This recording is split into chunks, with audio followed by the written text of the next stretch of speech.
Germany వచ్చేటప్పటికి చైనాకి తమకి సంబంధించినటువంటి ఎలక్ట్రిక్ వెహికల్ బ్యాటరీ ఎక్స్పోర్ట్స్ని తగ్గించేస్తుంది క్రమంగా.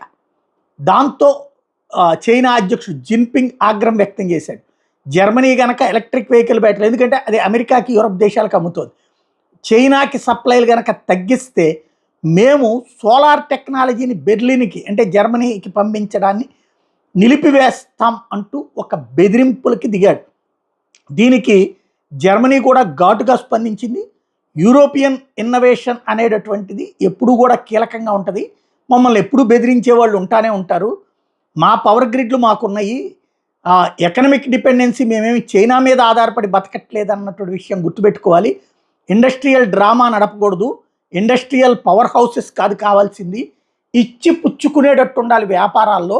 నాకు అవసరమైంది నేను ఎవరికి అమ్ముకోవాలో నా ఇష్టం ఉంటుంది, కానీ నీ ఇష్టం వచ్చినట్టు అమ్మకపోతే గనక నువ్వు నా మీద ఆంక్షలు పెడతానంటే పడి ఉండడానికి నేను నీ అసిస్టెంట్ని కాదని చెప్తున్నది జర్మనీ.